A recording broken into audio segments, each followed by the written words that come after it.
Ante los temores y las incertidumbres de la vida, Dios ofrece esperanza.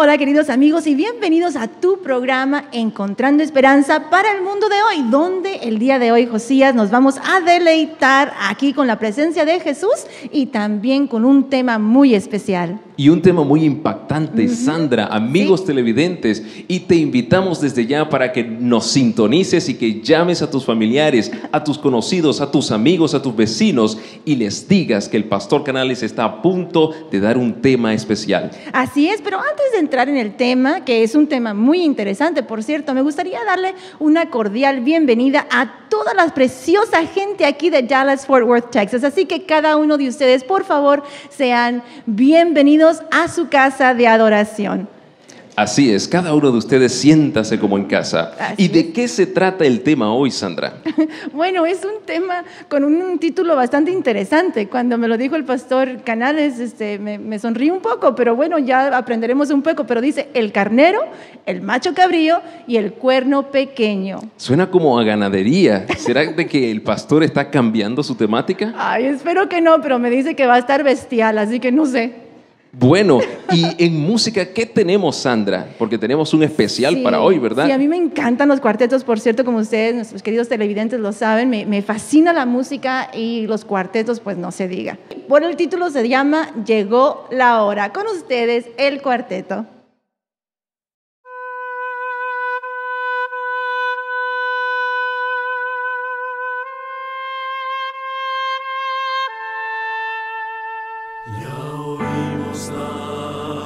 Tantas veces del regreso de Jesús, nuestro corazón anhela ver el brillo de su luz, mas los días van pasando, meses, años vienen y van, y Jesús no aparece. ¿Dónde está nuestro Señor? Las señales se han cumplido con certera precisión. Nuestra fe está segura, la divina inspiración. Ya está llegando el día cuando Dios se levantará de su trono de justicia y a Jesús se le dirá.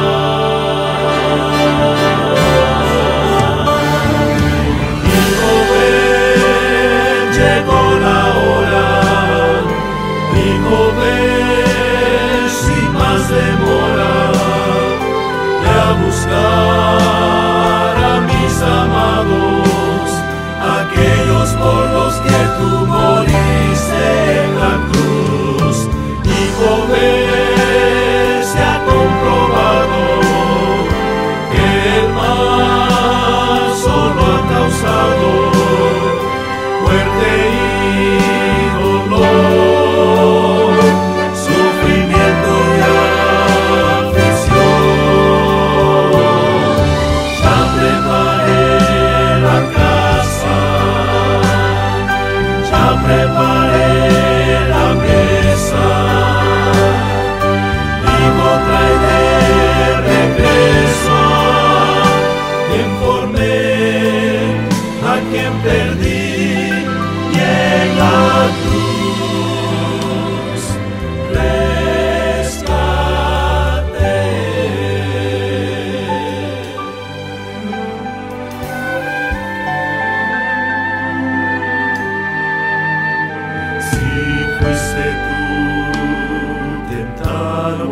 Apreciados hermanos, amigos, quiero aprovechar este momento para enviar un saludo muy especial a aquellos que nos están sintonizando por el canal Esperanza TV. Sean bienvenidos a esta programación de esta serie titulada Serie Profética Encontrando Esperanza para el Mundo de Hoy.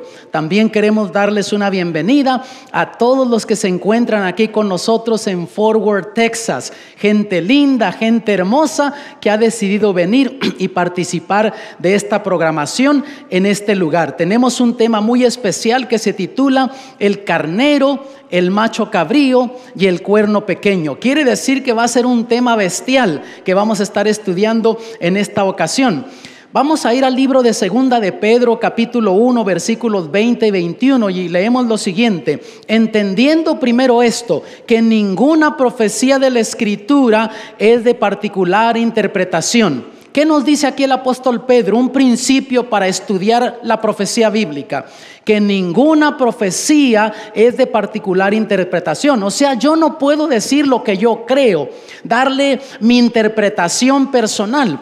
Tengo que dejar que la misma palabra de Dios interprete, utilizando la misma Biblia a la luz también de la historia de los eventos cumplidos, porque la profecía no fue en los tiempos pasados traída por voluntad humana, sino los santos hombres de Dios hablaron siendo inspirados del Espíritu Santo. Quiere decir que desde el Génesis hasta el Apocalipsis tú encuentras consistencia en la Biblia. ¿Por qué razón? Porque el mismo Espíritu Santo que inspiró al Moisés a escribir el Génesis fue el mismo Espíritu Santo que inspiró al apóstol Juan a escribir el libro de Apocalipsis. En cierta ocasión, uno de mis nietos, y de paso ya dije que soy abuelo, pero ustedes saben, un abuelo joven, pero siempre abuelo. Ya soy abuelo, tengo nietos.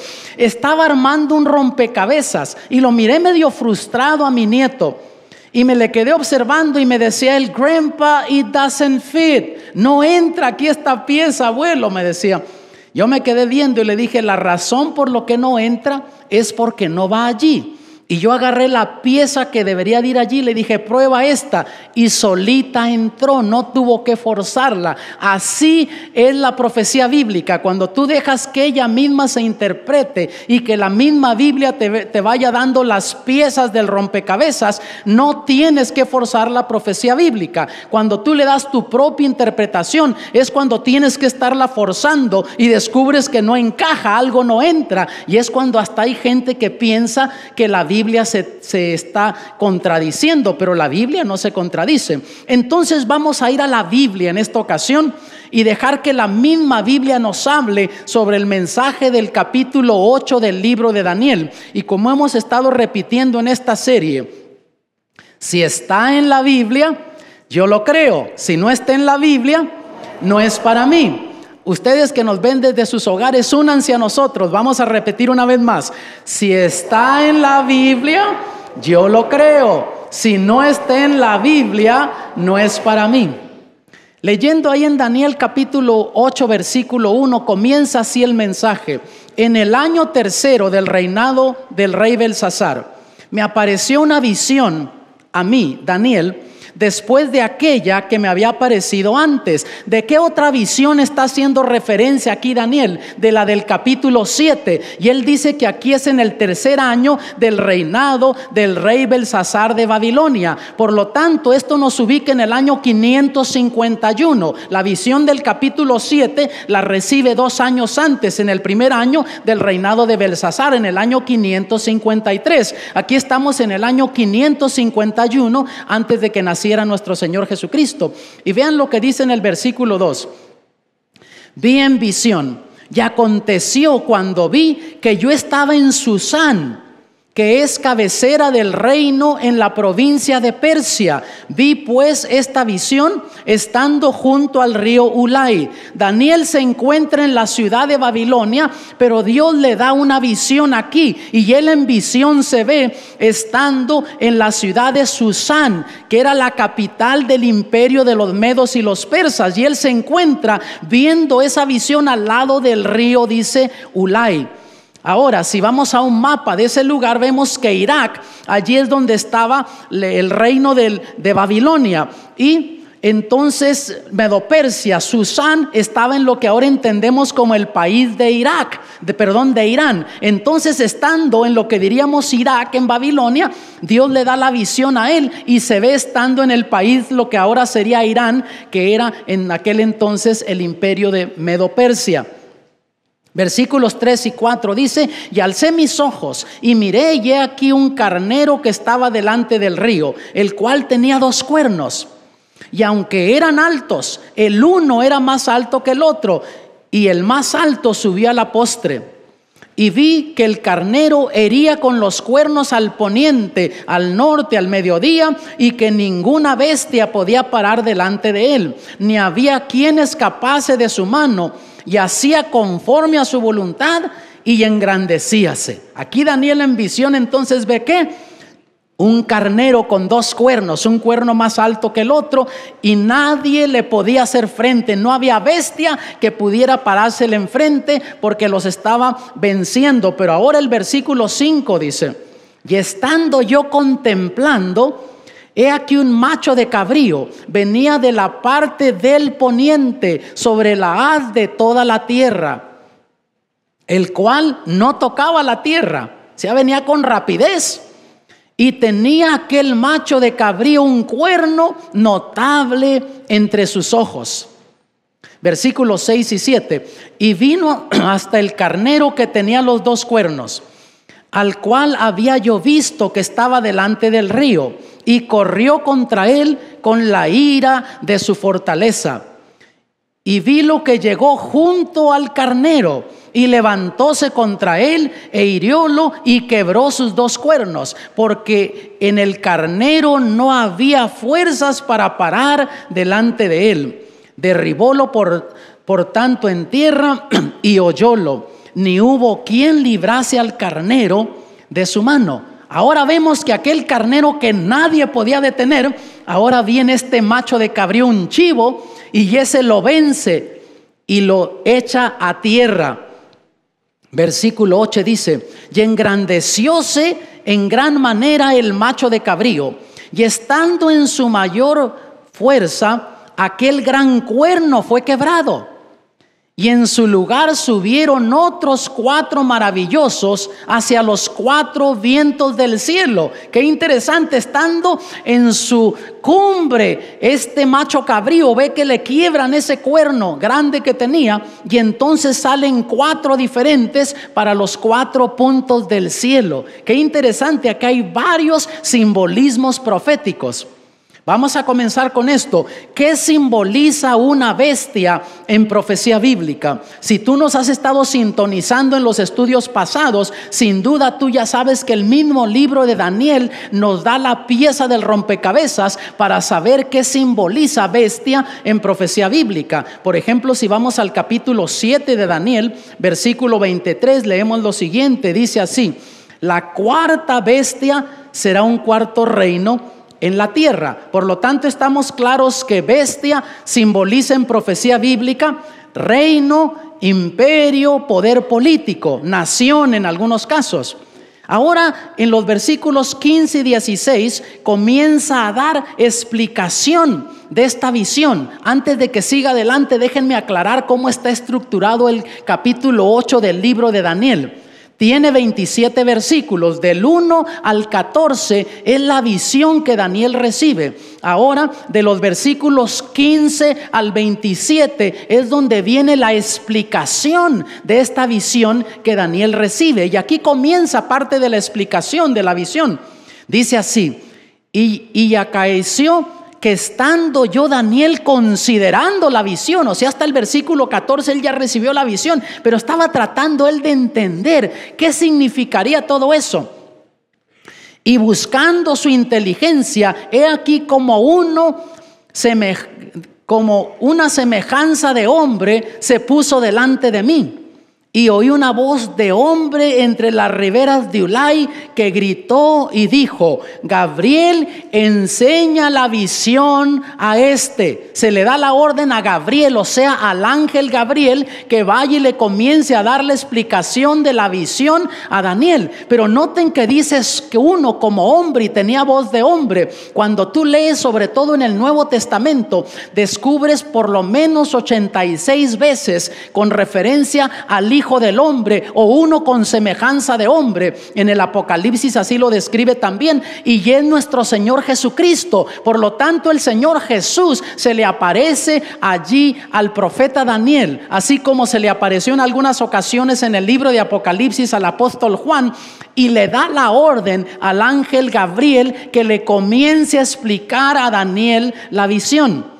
Versículo 20, vean, el carnero, el primer animal que él miró, esa bestia, se le dice claramente: aquel carnero que viste, que tenía cuernos, son los reyes ¿de qué? De Media y de Persia. Estaba claro, no había duda en la visión. Daniel entendía que bestias representaban imperios, pero aquí se le dice: esa bestia que tú miraste es entonces los reyes de Media y de Persia, ese Reino Unido de Medo-Persia. Y en otro estudio pasado, cuando estudiamos el capítulo 7 de Daniel, y también cuando comenzamos esta serie que estudiamos Daniel capítulo 2, descubrimos que Medo-Persia fue un imperio que venció al imperio de Babilonia en el año 539 y se extendió hasta el año 331 antes de nuestro Señor Jesucristo.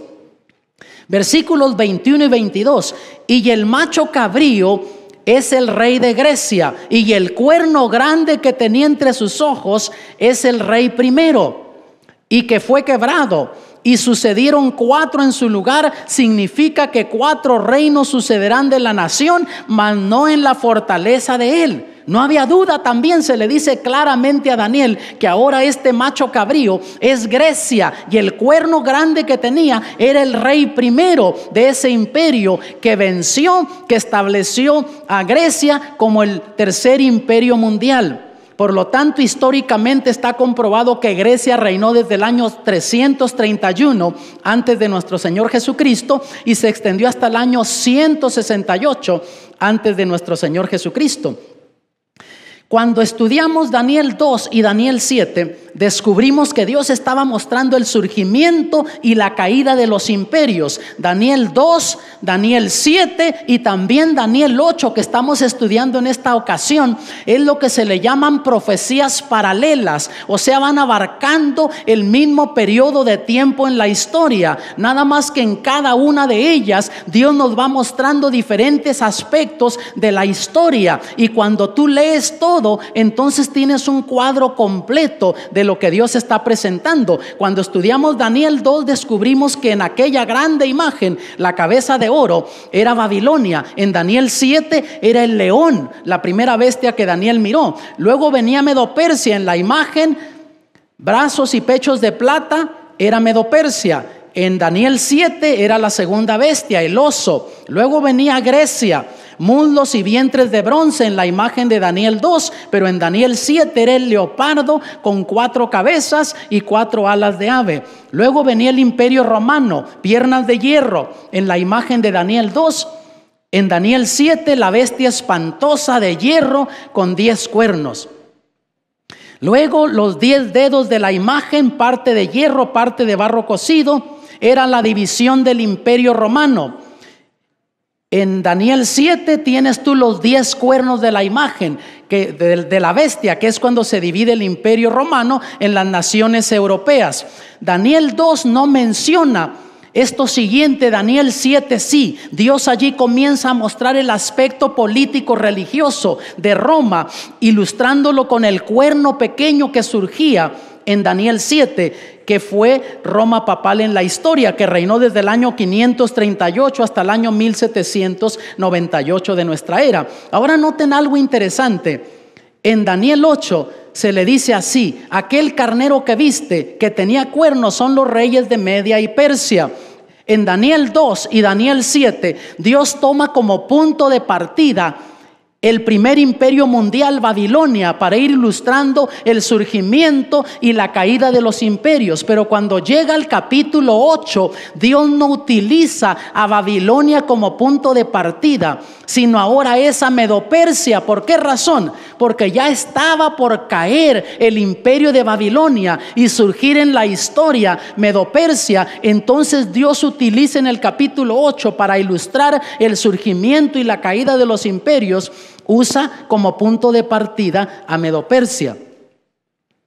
La Biblia lo enseña. Cuando tú vas a Daniel capítulo 5 versículo 25, estaba reinando el rey Belsasar, así como dice en el capítulo 8 Daniel, estaba reinando el nieto de Nabucodonosor y tenía una tremenda fiesta este joven y estaba bebiendo con sus generales, sus capitanes, líderes de provincias, aquellos que él había conquistado y que ahora los dominaba y eran provincias de su imperio. Tuvo una grande fiesta y comenzó a beber y mandó traer los vasos de plata y de oro que su abuelo había traído de Jerusalén, del templo. Pero su abuelo había tenido respeto por eso, pero este joven no tuvo respeto por esas cosas y comenzó a beber vino en esos vasos sagrados y ofrecerle culto a sus dioses paganos, a Baal-Marduk, a Ishtar, Tamuz y todas sus deidades. Entonces de repente una escritura, una mano comenzó a escribir en la pared y solamente él miraba la mano, pero no miraba nada más. Y en inglés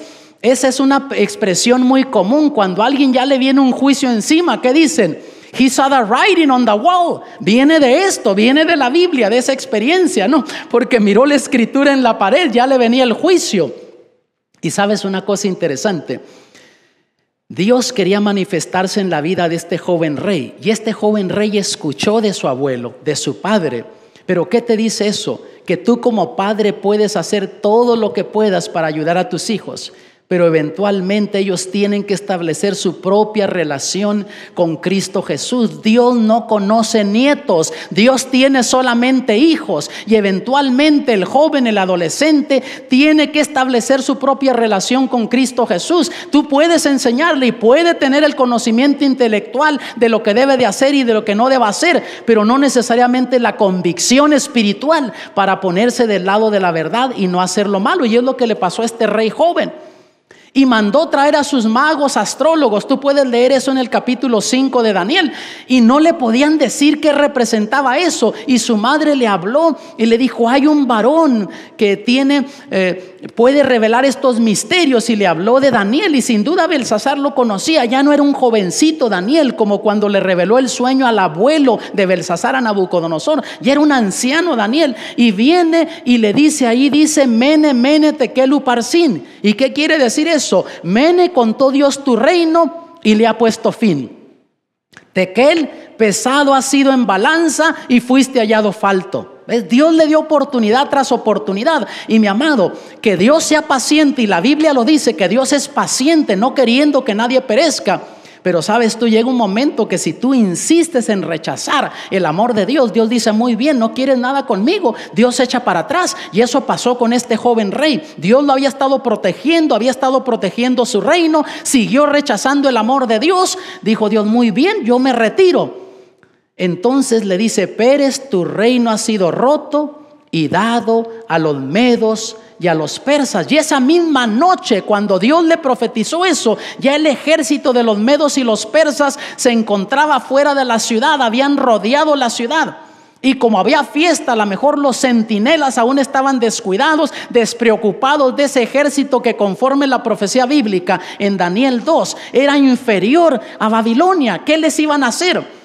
Pero ya estaba el general Ciro, que iba dirigiendo el ejército de los medos y los persas, y estudiando con sus ingenieros descubrieron que si descauzaban el flujo del río Éufrates, que pasaba por medio de la muralla de la ciudad, por allí se podían meter. Y antes de llegar a la ciudad de Babilonia hicieron eso, descauzaron el flujo del río Éufrates, y el ejército se metió esa noche del 13 de octubre del año 539, incendiaron la ciudad, destruyeron el imperio de Babilonia y se estableció Medo-Persia como el imperio mundial, exactamente como Dios lo había dicho.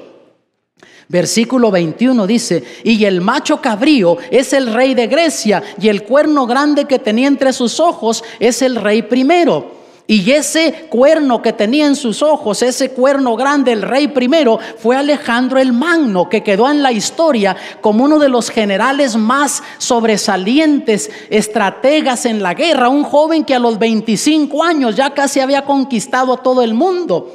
Tuvo tremendas conquistas, y en la batalla de Arbela en el año 331 antes de nuestro Señor Jesucristo, de paso Arbela está en el territorio que ahora se le llama Siria. En ese lugar tuvo esa grande batalla en contra del ejército de los medos y los persas, y para esta altura, como había ido teniendo tremendas conquistas, ya le quedaban solamente como unos 22,000 soldados a Alejandro el Magno. Pero este joven general no se intimidó por eso, aún ante un ejército de 500,000 de soldados de los medos y los persas. O sea, Alejandro el Magno tenía un soldado por 20 y tantos soldados de Medopersia, y con todo logró motivar a sus soldados, y comenzó a haber bajas en el ejército de Medopersia. Y Darío III, que era el rey entonces de Medopersia, huyó, y su ejército entonces también huyó, y así se estableció Grecia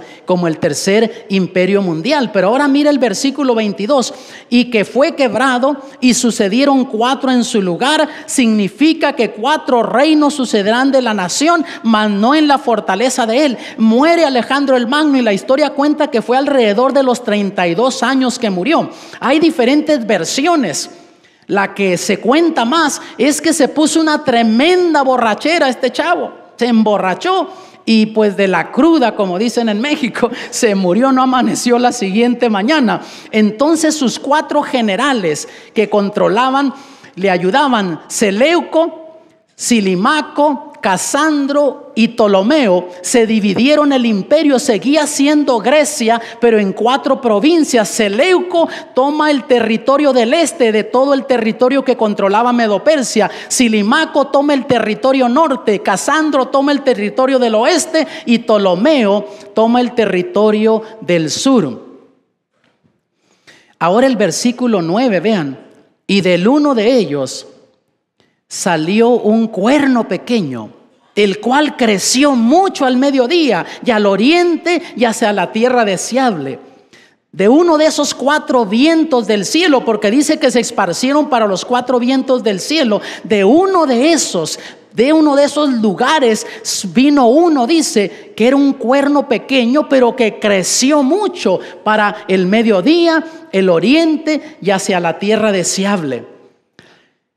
Decía creció mucho al mediodía, o sea, la parte del sur.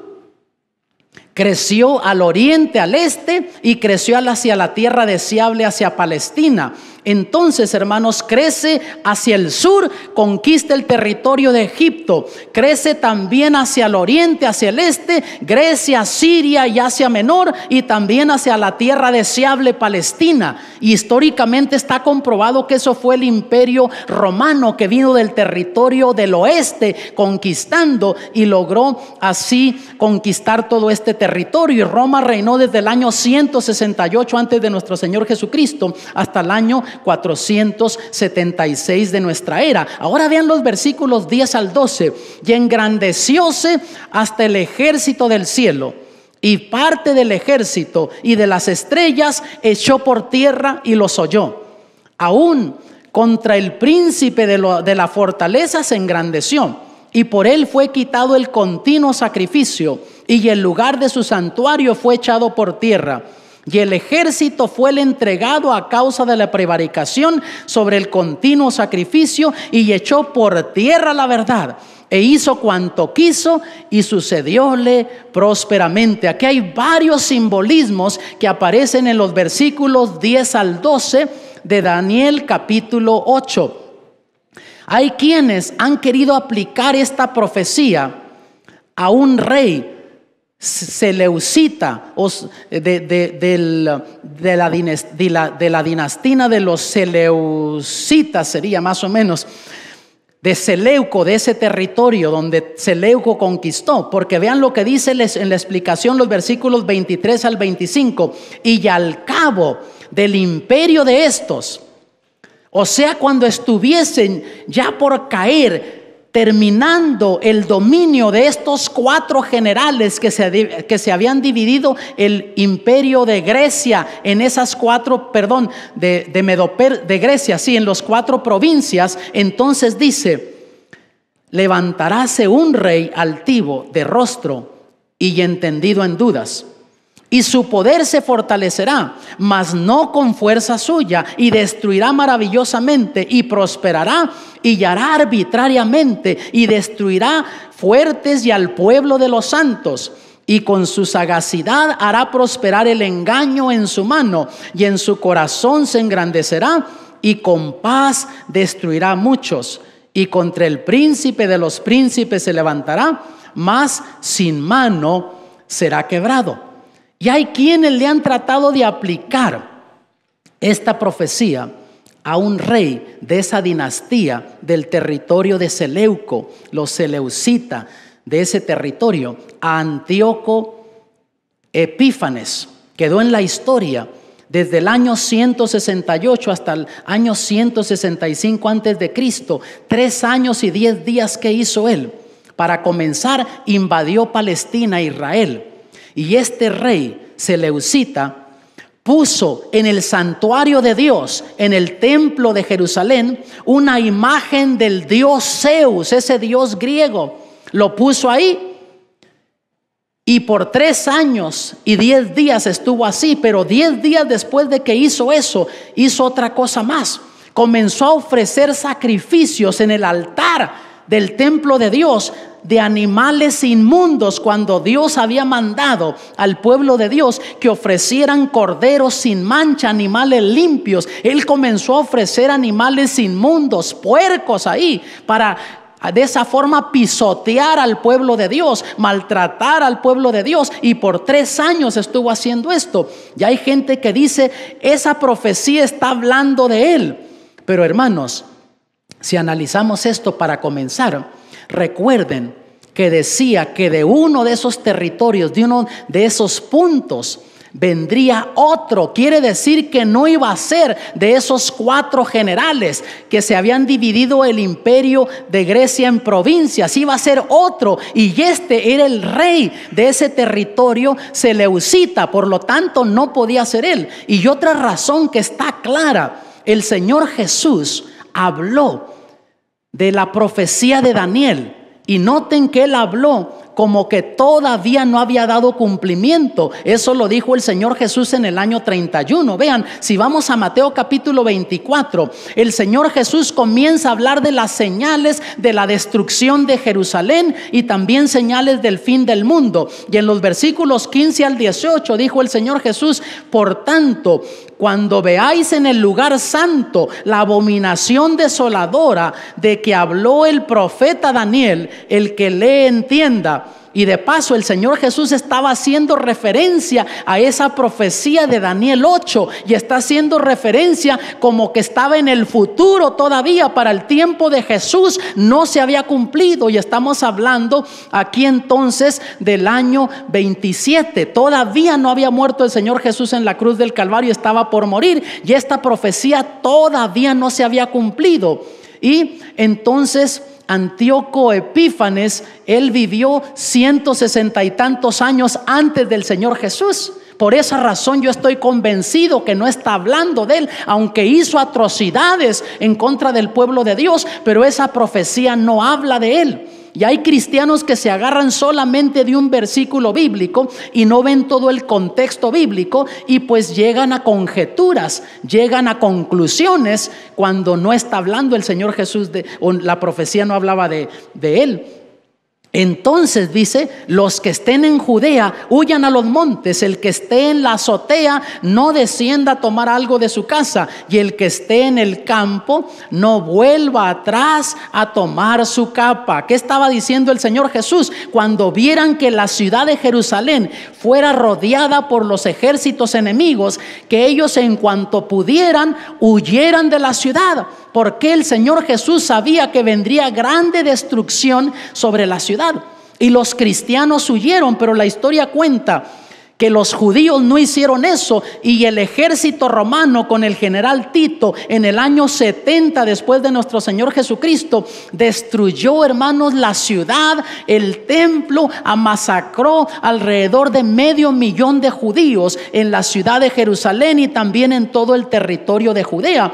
Entonces, cuando nuestro Señor Jesucristo dio esta profecía, amados, en el año 31, todavía faltaban, ¿qué? ¿Cuántos años faltaban? 39 años faltaban para que se cumpliera esta profecía. Por lo tanto, no podía estar hablando Dios en la profecía de Daniel 8 de este general seleucita de Antíoco Epífanes. Vean características del cuerno pequeño. Hay varias, pero por lo menos yo les voy a mencionar 4 que se mencionan allí en Daniel capítulo 8. Contra el príncipe de los príncipes se levantará, perseguirá al pueblo de los santos y con su sagacidad hará prosperar el engaño. Y número 4, por él fue quitado el continuo sacrificio. Vamos a ver si el imperio de Roma, que fue quien siguió a Grecia, encaja con esta descripción. Para comenzar, contra el príncipe de los príncipes, decía la profecía, se iba a levantar.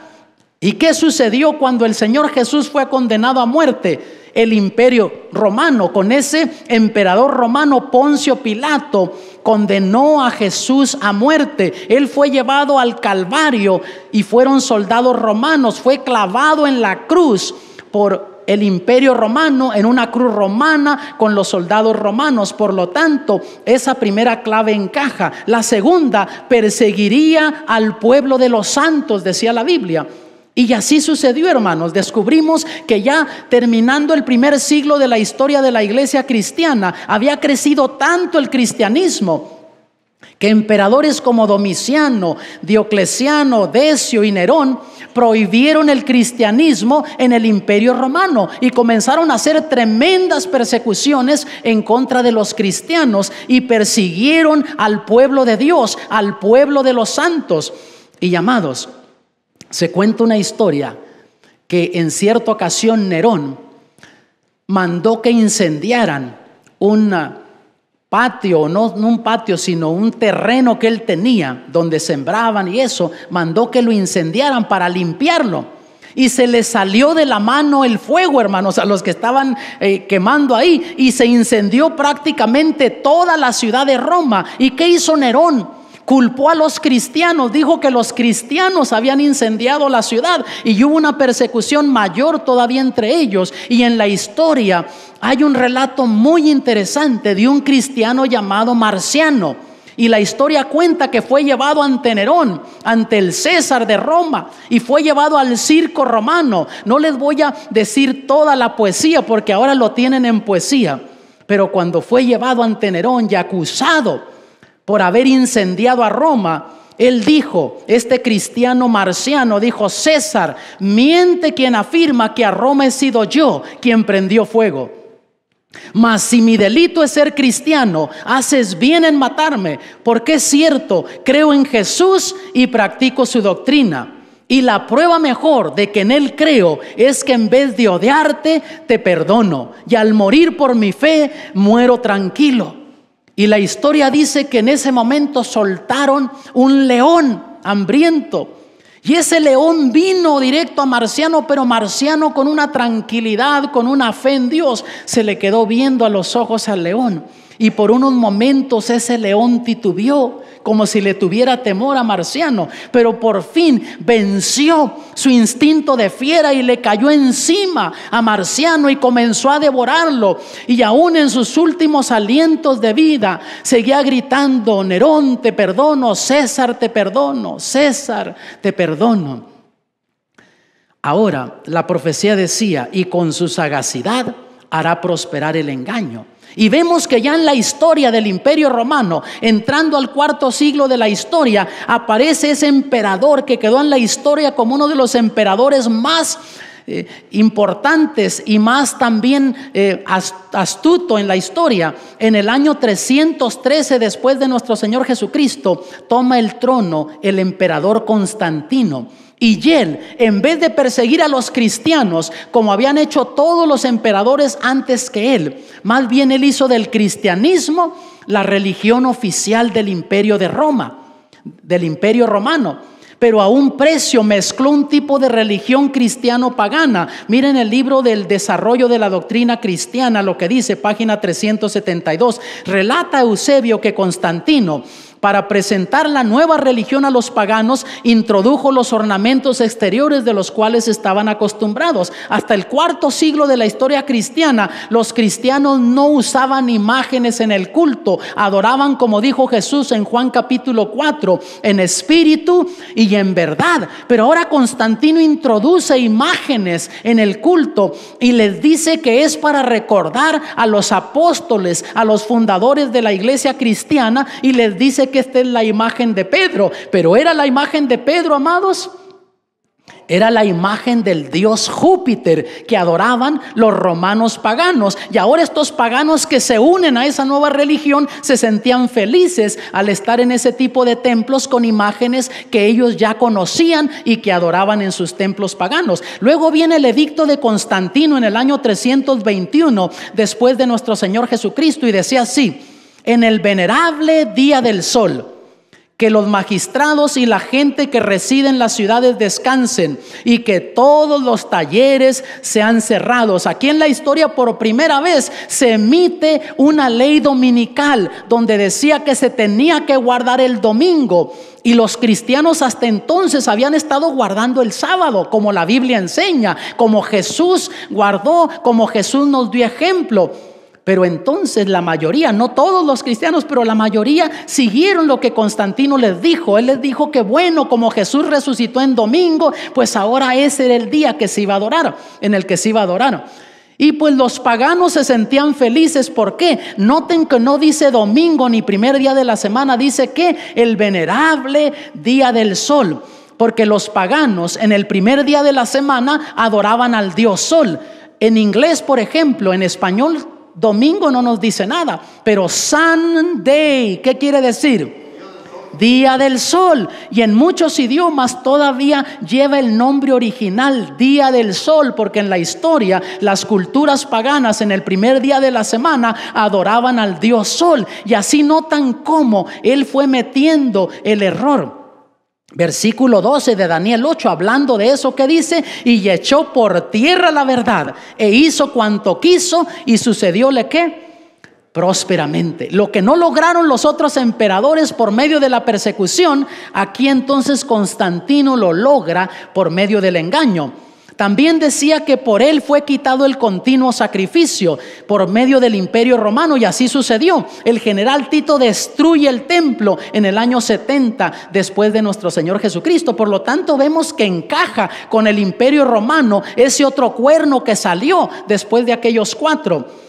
Y por supuesto el imperio romano se dividió en el año 476 después de nuestra era en lo que entendemos como las naciones europeas. Y noten después de eso lo que sucede. Historia de la Iglesia Cristiana, volumen 3, página 327. Vigilio ascendió la silla papal en el año 538 después de Cristo bajo la protección militar de Belisario. ¿Quién era Belisario? Era el general que controlaba el territorio de Italia ahora que se había dividido el imperio romano. Y Vigilio, que tenía sede ahí en Roma, la iglesia católica, surge como papa, y ahora Belisario le da todo el poder a él. Y ahora surge lo que se llamó en la historia la unión de la iglesia y del Estado. Ahora se convierte Roma papal en un poder político religioso. Y lo primero que comenzó a suceder, vean, aquí también encaja con la segunda fase de Roma. La primera fase encaja muy bien, pero ahora aquí también, cuando Roma se convierte, Roma papal, en un poder político religioso, también encaja la profecía bíblica, porque dice: contra el príncipe de los príncipes se levantará. ¿Y cómo se levantó Roma papal en contra del príncipe de los príncipes? Introdujo la salvación por las obras. Cuando la Biblia enseñaba que nosotros somos, y enseña que somos salvos por fe o por gracia, y nuestra parte es fe, creerlo, Roma introduce ¿qué? las obras humanas, las tradiciones, también las penitencias, las indulgencias y una cantidad de métodos humanos para ganar la salvación y el favor de Dios. También decía que perseguiría al pueblo de los santos, y descubrimos que así sucedió. En la historia está registrado que Roma papal persiguió en el nombre de religión. Una vez que se divide el imperio romano en el 476 y ahora Roma para el 538, Roma papal tiene el poder político religioso, lo primero que hace, persigue a esas naciones arrianas, érulos, y los destruye en el 493, 534 a los vándalos, los ostrogodos en el año 538. Esas naciones o esas tribus que enseñaban que Cristo no era Dios, en vez de probarles con la Biblia, los comienza a perseguir y erradica a esas tribus originales de esos lugares. Y la Biblia, la profecía bíblica enseña que por 1200 años sería un poder perseguidor. En Daniel 7, en Apocalipsis encontramos, y más de una vez se menciona ese periodo de tiempo de 1260 años, y siempre en conexión con Roma papal como un poder político religioso. Pero después de los 1260 años, la profecía decía que iba a perder el poder en Daniel 7 y también en Apocalipsis. Bueno, comenzó a reinar en el 538, eso nos lleva hasta el año 1798 de nuestra era. Y la profecía bíblica es fascinante porque ¿qué sucedió en el 1798 de nuestra era?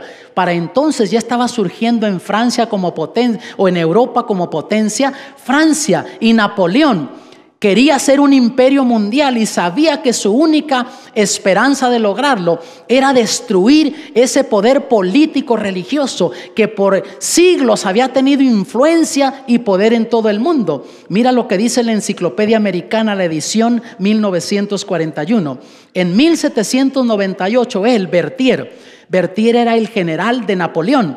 Hizo su entrada en Roma, abolió el gobierno papal y estableció uno secular. Y así se llevó exiliado al Papa Pío VI.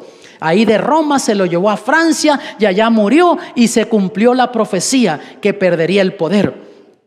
También, hermanos, decía, y con su sagacidad hará prosperar el engaño. Y así sucedió. Roma papal introdujo las tradiciones. Ya la Biblia no se podía leer. Al pasar el tiempo, en lo que se le llamó la Edad Media, la Edad Oscura, se le prohibía a la gente tener la Biblia. La gente no podía leer la Biblia, no tenía acceso a ella. También la profecía decía que por él fue quitado el continuo sacrificio. Y la Biblia nos enseña que Jesús en el santuario celestial es nuestro intercesor, es nuestro abogado. Pero con el tiempo, ¿qué hizo Roma papal? Introdujo un sacerdocio humano, que tú vas con un ser humano y le confiesas tus pecados, y ese ser humano te puede absolver, te puede perdonar tus pecados, cuando la Biblia dice que nadie puede perdonar pecados sino solo Dios, y que Jesús es nuestro sacerdote que está en el santuario celestial.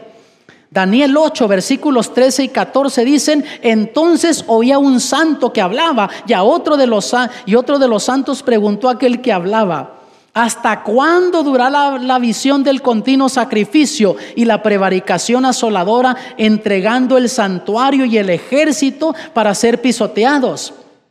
Y él dijo: hasta 2300 tardes y mañanas, luego el santuario será purificado. Y ahora en la explicación, en los versículos 26 y 27, nota lo que se le dice a Daniel: la visión de las tardes y mañanas que se ha referido es verdadera, y tú guarda la visión, porque es para ¿cuándo? Para muchos días. Y yo, Daniel, quedé quebrantado y estuve enfermo algunos días, y cuando convalecí, atendí los negocios del rey, pero estaba espantado a causa de la visión y no la entendía. ¿Qué no entendió Daniel de la visión? Los versículos 13 y 14. El ángel Gabriel no le pudo explicar eso en detalle. ¿Por qué? Dice que Daniel quedó enfermo. Fue tanta la tensión de la visión que estaba recibiendo, y él entendió la primera parte hasta el versículo 12, pero de ahí quedó enfermo, y el ángel simplemente le dijo a Daniel: esto no tiene que ver con tu tiempo de los 2300 tardes y mañanas, eso es para el tiempo del fin. Y Daniel dice: no entendía eso. Daniel sabía lo que era la purificación del santuario, una fiesta especial que se llevaba a cabo en el templo. Ahí en el otoño, era un día de juicio, una fiesta muy especial. El sacerdote entraba al lugar santísimo. Ya en otro estudio voy a dar más detalles de esto. Y era una fiesta y un día de juicio para el pueblo de Dios. Daniel sabía lo que era eso. Lo que no sabía Daniel ni entendía, cómo el santuario va a ser purificado. ¿Por qué? Tenía 35 años para cuando Daniel recibe esta visión, que el templo de Jerusalén estaba destruido. ¿Cómo sucedió? Nabucodonosor, el rey de Babilonia, hizo 3 incursiones a Jerusalén o a Israel. La primera en el 605, cuando Daniel es llevado cautivo a Babilonia. La segunda en el 597, cuando el profeta Ezequiel es llevado cautivo. Y la tercera en el año 586 antes de Cristo, cuando destruye el templo, porque se habían levantado los judíos en contra del gobierno de Babilonia y destruyó la ciudad y el templo. Y Daniel recibe esta visión en el 551, o sea, hacía 35 años que no se llevaban a cabo los servicios en Jerusalén, en el templo. Y él decía, ¿cómo va a ser purificado el santuario? Eso es lo que Daniel no entendió. En el versículo 17 simplemente le dijo el ángel: entiende, hijo del hombre, porque la visión es ¿para cuándo? Para el tiempo del fin. No tenía que ver con el tiempo de Daniel esa parte de la profecía. Y él dijo: hasta 2300 tardes y mañanas luego el santuario será purificado. Y recuerden que está hablando con simbología profética, porque era simbólica la profecía. Las bestias eran simbólicas. Entonces hay que aplicar una llave profética que ya mencionamos en otro estudio. A lo mejor tú que nos ves desde tu hogar estuviste sintonizando esa presentación. Pero noten lo que dice Ezequiel 4:6, día por año te lo he dado. Números 14:34, un año por cada día. Entonces en profecía bíblica un día, ¿cuánto tiempo representa? Un año. Entonces cuando dice 2300 tardes y mañanas y el santuario será purificado, 2300 días, en profecía bíblica ¿cuánto tiempo es? 2300 años. Lo de la purificación del santuario no tenía que ver con el tiempo de Daniel.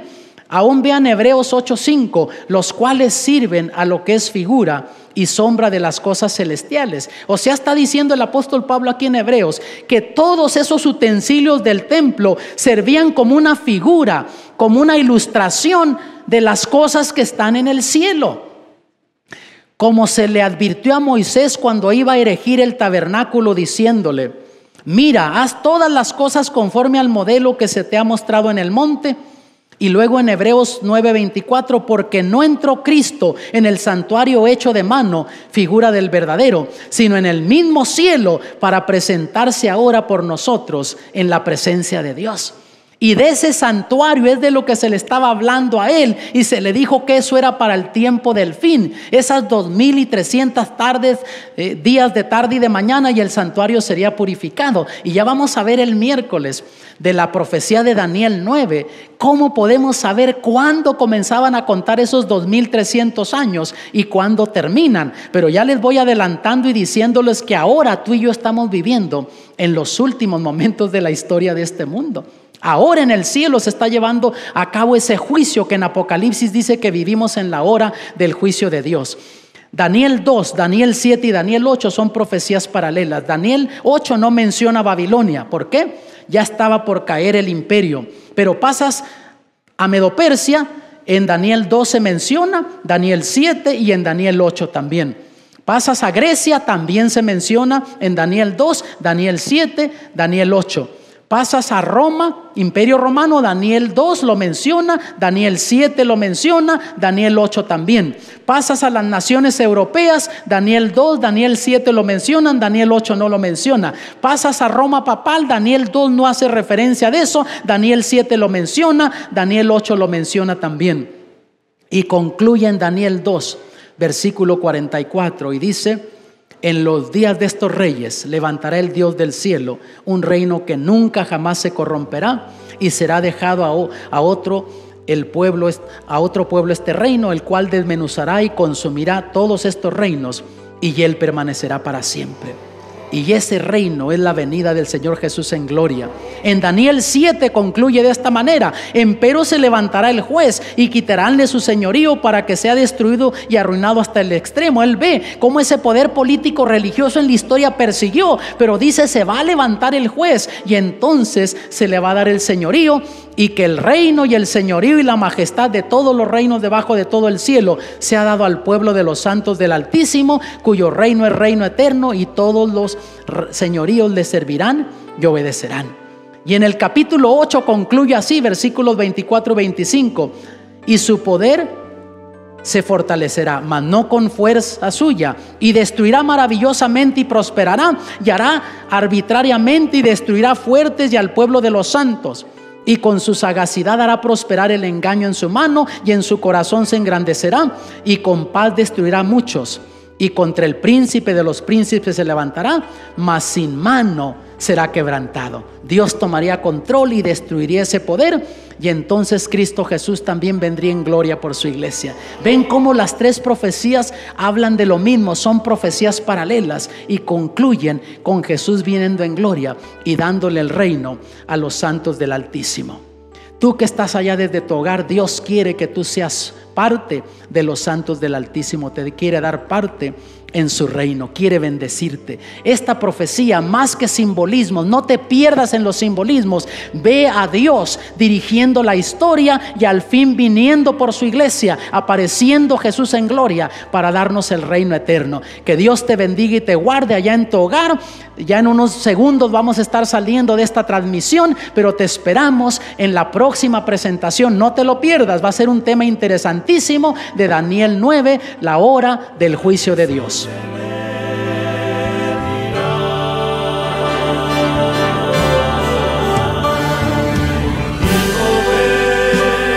Llegó la hora, hijo, ven sin más demora, ve a buscar a mis amados.